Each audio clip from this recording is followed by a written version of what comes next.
ഞാനിപ്പോ ഈ പാർലമെന്റിനെ കാണാൻ തുടങ്ങി ഒരു 34 വർഷമായി. 1988 മുതൽ കാണുന്നത്. എങ്ങനെയാണ് പാർലമെന്റ് മാറി വരുന്നത്? പാർലമെന്റിന്റെ ഒരു ഡിസ്കോഴ്സിൽ വന്നിട്ടുള്ള വലിയൊരു മാറ്റം അകത്തും പുറത്തും. പണ്ട് പിന്നെ രാജീവ് ഗാന്ധി കടന്നു വരുമ്പോൾ അപ്പുറത്തുനിന്ന് കൂക്കി വിളിച്ചുകൊണ്ടിരുന്ന സമയമുണ്ടായിരുന്നു. ഓരോ കുംഭകോണത്തിന്റെ പശ്ചാത്തലത്തിൽ എത്രയോ അങ്ങനെയുള്ള മുഹൂർത്തങ്ങൾ ഞാൻ കണ്ടിട്ടുണ്ട്. പക്ഷെ ഇപ്പോൾ അങ്ങനെയുള്ള മുഹൂർത്തങ്ങളില്ല.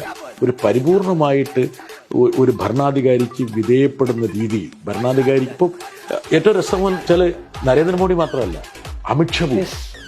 അമിത്ഷാ പോലും ഒരുപക്ഷെ ആ റിഫ്ലക്റ്റഡ് ഗ്ലോറി കൊണ്ട് അദ്ദേഹവും ഒരുപാട് അധികാരം കൈവശപ്പെടുത്തുന്ന രീതിയിലാണ് അദ്ദേഹത്തിന്റെ നീക്കം.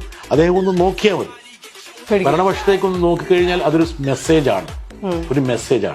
ഇപ്പം പ്രധാനമന്ത്രിക്കെതിരെ എഴുന്നേറ്റ് നിന്ന് സംസാരിക്കാൻ പോലും പ്രതിപക്ഷത്ത് നിന്ന് ആൾക്കാർ മടിക്കുകയാണ്, ഭയമുണ്ട്. പണ്ടങ്ങനെയല്ല. പണ്ട് നെഹ്റുവിനെ വിരൽ ചൂണ്ടിയിട്ട് സംസാരിക്കാൻ കോൺഗ്രസ്സുകാർ പോലും തയ്യാറായി. ആരെ പോലും വിരൽ ചൂണ്ടി. ഈ പറഞ്ഞ രാജീവ് ഗാന്ധിയൊക്കെ 4-3 ഭൂരിപക്ഷത്തിൽ വിരാജിച്ചുകൊണ്ടിരുന്ന സമയത്ത് പോലും എത്രയോ ആൾക്കാർ എഴുന്നേറ്റ് നിന്ന് KP ഉണ്ണികൃഷ്ണൻ മുതൽ സോമനാഥ് ചാറ്റർജി വരെയുള്ള ആൾക്കാർ വിരൽ ചൂണ്ടി ചോദിക്കുമായിരുന്നു.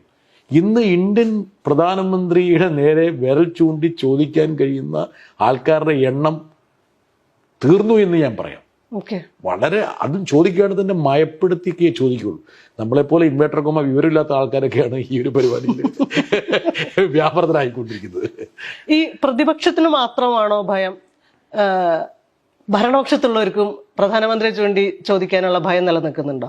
ഒരു എംബറർ പുതാമ്പറ നരേന്ദ്രമോദി ഇപ്പോൾ പാർലമെന്റിലേക്ക് കടന്നു വരുമ്പോൾ ഒരു എംബറർ കടന്നു വരുന്ന പോലെയാണ്. ഒരു ചക്രവർത്തിയുടെ പാദസ്പർശമാണ് അവിടെ കാണുന്നത്.